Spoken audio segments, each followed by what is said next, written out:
कर्पूरगौरं करुणावतारं संसारसारं भुजगेन्द्रहारं सदा वसन्तं हृदयारविन्दे भवं भवानी सहितां नमामि भवं भवानी सहितां नमामि।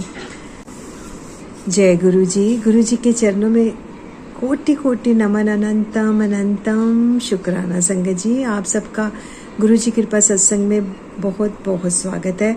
संगत जी, हमने कल फिनिश कर लिया था रुद्र संहिता का पार्वती खंड, तृतीय खंड संपूर्ण किया। जय गुरु जी।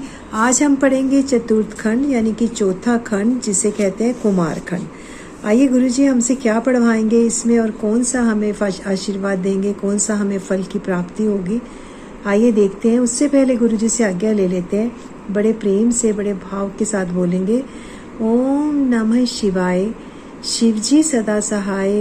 ओम नमः शिवाय, गुरु जी सदा सहाय। तन तन गुरु जी, 100 बार शुक्राना गुरु जी। शुक्राना हर सांस का, शुक्राना हर श्वास का। जय गुरु जी।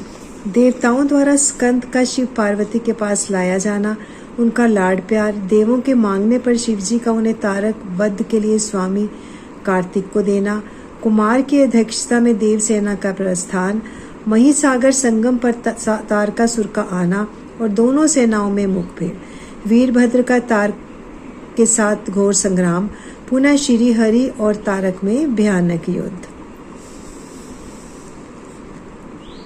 आज हम इसमें बहुत कुछ पढ़ेंगे क्योंकि आज हमने स्टार्ट किया है जी चतुर्थ खंड, रुद्र संहिता का कुमार खंड। तो आइए पढ़ते हैं आगे।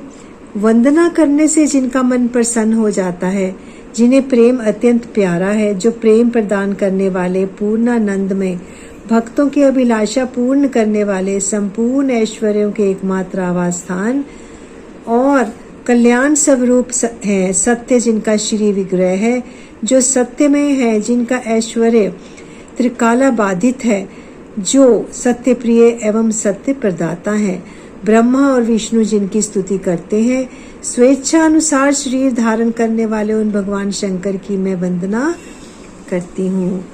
श्री नारद जी ने पूछा, देवताओं का मंगल करने वाले देव परमात्मा शिव को सर्वसमर्थ हैं। आत्मा राम होकर भी उन्होंने जिस पुत्र की उत्पत्ति के लिए पार्वती के साथ विवाह किया था, उनके वह पुत्र किस प्रकार उत्पन्न हुआ तथा तारकासुर का वध कैसे हुआ, ब्राह्मण मुझ पर कृपा करके यह सारा वृतांत पूर्ण रूप से वर्णन कीजिए। ओम नमः शिवाय। इसके उत्तर में ब्रह्मा जी ने कथा प्रसंग सुनाकर कुमार के गंगा से उत्पन्न होने तथा कृतिका आदि 6 स्त्रियों द्वारा उसके पाले जाने, उन 6 की संतुष्टि के लिए उनके 6 मुख धारण करने और कृतिकाओं के द्वारा पाले जाने के कारण उनका कार्तिक के नाम होने की बात कही। तदंतर उनके शंकर गिरिजा की सेवा में लाए जाने की कथा भी सुनाई। फिर ब्रह्मा जी ने कहा, भगवान शंकर ने कुमार को गोद में बिठाकर अत्यंत स्नेह किया। देवताओं ने उन्हें नाना प्रकार के पदार्थ, विद्याएं, शक्ति और अस्त्र शस्त्र आदि प्रदान किए। ओम नमः शिवाय।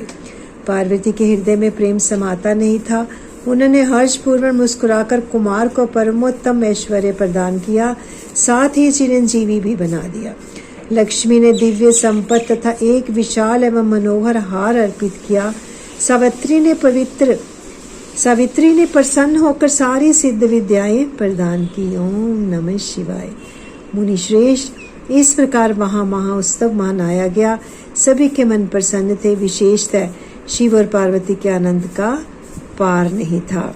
इसी बीच देवताओं ने भगवान शंकर से कहा, प्रभु यह तारकासुर कुमार के हाथों ही मारा जाने वाला है, इसलिए यह पार्वती परिणय तथा कुमारों उत्पत्ति आदि उत्तम चरित्र घटित हुआ है। अतः हम लोगों के स्वार्थ उसका सारा काम तमाम। ओम नमः शिवाय। करने के हेतु कुमार को आज्ञा दीजिए। हम लोग आज ही शस्त्र अस्त्र से सुसज्जित हो तारक को मारने के लिए रण यात्रा करेंगे। ओम नमः शिवाय। ब्रह्मा जी कहते हैं, मुने, यह सुनकर भगवान शंकर का हृदय दयार्थ हो गया। उन्होंने उनकी प्रार्थना स्वीकार करके उसी समय तारक का वध करने के लिए अपने पुत्र कुमार को देवताओं को सौंप दिया। फिर तो शिव जी की आज्ञा मिल जाने पर ब्रह्मा, विष्णु आदि सभी देवता एकत्र हो गुह को आगे करके तुरंत ही उस पर्वत से चल दिए। उस समय श्री हरि आदि देवताओं के मन में पूर्ण विश्वास था कि वे अवश्य तारक का वध कर डालेंगे। वे भगवान शंकर के तेज से भावित हो कुमार के सेनापतित्व में तारक का संहार करने के लिए रण क्षेत्र में आए। इधर महाबली तारक ने जब देवताओं के इस युद्धोद्योग को सुना तब वह भी एक विशाल सेना के साथ देवों से युद्ध करने के लिए तत्काल ही चल पड़ा। उसकी यह विशाल वाहिनी को आती देख देवताओं को परम विस्मय हुआ। फिर तो वे बलपूर्वक बारंबार सिंहनाद करने लगे। उसी समय तुरंत ही भगवान शंकर की प्रेरणा से विष्णु आदि संपूर्ण देवताओं के प्रति आकाशवाणी हुई। ओम नमः शिवाय। आकाशवाणी ने कहा, देवगण, तुम लोग जो कुमार के अधिनायक तत्व में युद्ध करने के लिए उद्यत हुए हो, इससे उस संग्राम में दैत्यों को जीतकर विजयी होगे। ओम नमः शिवाय। ब्रह्मा जी कहते हैं, मुने, उस आकाशवाणी को सुनकर सभी देवताओं का उत्साह बढ़ गया। उनका भय जाता रहा और वह वीरोचित गर्जना करने लगे। उनकी युद्ध कामना बलवती हो उठी और वे सब के सब कुमार को अग्रणी बनाकर बड़ी उतावली के साथ महिसागर संगम में को गए। उधर बहुसंख्य असुरों के से घिरा हुआ यह तारक भी बहुत बड़ी सेना के साथ शीघ्र ही वहां आ धमका। ओम नमः शिवाय। जहां वे सभी देवता खड़े थे, उस असुर के आगमन काल में परले काल मेघों के समान गर्जना करने वाली रणभेरियां तथा अन्य कर्कश शब्द करने वाले रणवाद्य बज रहे थे। उस समय तारकासुर के साथ आने वाले दैत्य ताल ठोकते हुए गर्जना कर रहे थे। उनके पदाघात से पृथ्वी कांप उठती थी। ओम नमः शिवाय। उस अत्यंत भयंकर कोलाहल को सुनकर भी सभी देवता निर्भय ही बने रहे। वे एक साथ मिलकर तारकासुर से लोहा लेने के लिए डटकर खड़े हो गए। उस समय देवराज इंद्र कुमार को गजराज पर बिठाकर सबसे आगे खड़े हुए। वे लोकपालों से घिरे हुए थे और उनके सारे देवताओं की महती सेना थी। तत्पश्चात कुमार ने उस गजराज को तो महेंद्र को ही दे दिया और वे स्वयं एक ऐसे विमान पर आरूढ़ हुए जो परमाश्चर्य जनक तथा नाना प्रकार से रत्नों से सुशोभित था। ओम नमः शिवाय। उस समय उस विमान पर सवार होने से सर्वगुण संपन्न महायशस्वी शंकर पुत्र कुमार उत्कृष्ट शोभा से संयुक्त हो सुशोभित हो रहे थे। उन पर परम प्रकाशमान चवर डुलाए जा रहे थे। इसी बीच बलाभिमानी एवं महावीर देवता और दैत्य क्रोध से विह्वल होकर परस्पर युद्ध करने लगे। उस समय देवताओं और दैत्यों में बड़ा घमासान युद्ध हुआ। क्षण भर में ही सारी रणभूमि रुंड मुंडों से व्याप्त हो गई। ओम नमः शिवाय। तब महाबली तारकासुर बहुत बड़ी सेना के साथ देवताओं से युद्ध करने के लिए वेगपूर्वक आगे बढ़ा। उस रण दुर्मद तारक को युद्ध की कामना से आगे बढ़ते देखकर इंद्र आदि देवता तुरंत ही उसके सामने आए। फिर तो दोनों सेनाओं में महान कोलाहल होने लगा। तत्पश्चात देवों तथा असुरों का विनाश करने वाला ऐसा द्वंद्व युद्ध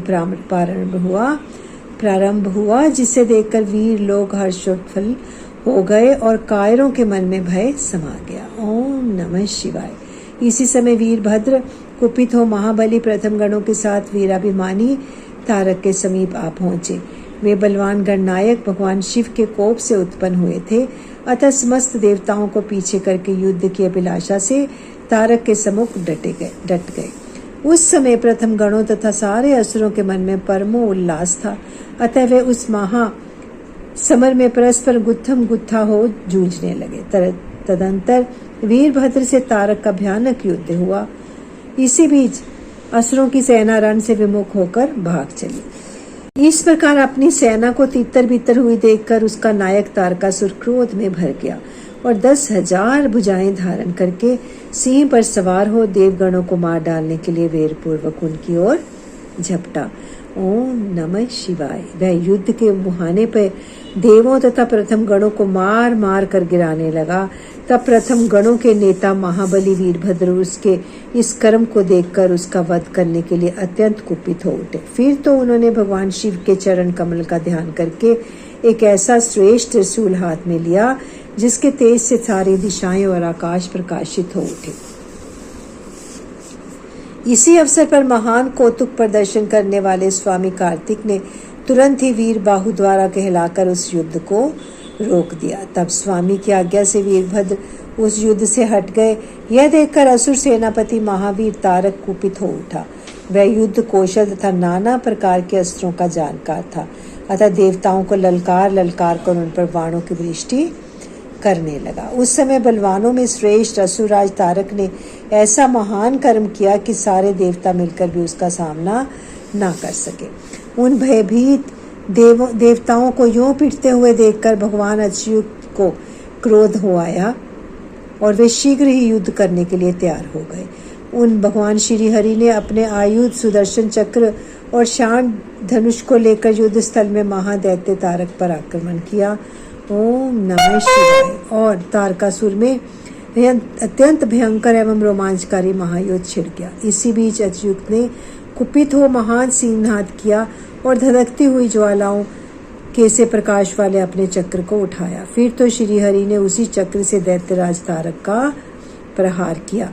उसकी चोट से अत्यंत व्यथित हो वह असुर पृथ्वी पर गिर पड़ा, परंतु वह असुर नायक तारक अत्यंत बलवान था, अतः तुरंत ही उठकर उस दैत्यराज ने अपनी शक्ति से चक्र के टुकड़े टुकड़े कर दिए। मुने भगवान विष्णु और तारकासुर दोनों बलवान थे और दोनों में अगाध बल था, अतः युग स्थल में वे परस्पर जूझने लगे। अध्याय 1 से 8 की समाप्ति। संगत जी 7 अध्याय थे इस जो हमने आज पढ़ा। स्टार्टिंग का फर्स्ट खंड हमने पढ़ा कुमार खंड का। गुरु जी से आज्ञा ले लेते हैं संगत जी, और आप अपनी सेवा को जारी रखें। उन लोगों तक इसे ज़रूर पहुंचाएं जहां पर इसकी ज़रूरत है, जो लोगों को पता ही नहीं, संगत को पता नहीं कि हमारा शिव पुराण का पाठ चल रहा है। तो आइए गुरु जी से आज्ञा ले लेते हैं। ओम नमः शिवाय। शिव जी सदा सहाय। ओम नमः शिवाय। गुरु जी सदा सहाय। कोटि कोटि प्रणाम गुरु जी। अनंतम अनंतम शुक्राना। जितना करें उतना कम है शुक्राना गुरु जी, जितना करें उतना कम है। आपके इतने उपकार है हमारे ऊपर। ओम नमः शिवाय। जय गुरु जी। संगत जी रामायण का पाठ भी जल्दी शुरू करेंगे और ब्रह्म मुहूर्त पर आपको रामायण का या शिव पुराण का पाठ, एक पाठ आपको ब्रह्म मुहूर्त में मिला करेगा 5 बजे। आप उसे ज़रूर सुना कीजिए सुबह उठते ही, और आपके दिन, आपका जीवन कृतार्थ हो जाएगा, सफल हो जाएगा, मुश्किलों का अंत होगा और सारे काम अपने आप बनने शुरू हो जाएंगे गुरु जी की कृपा से। ओम नमः शिवाय। जय गुरु जी।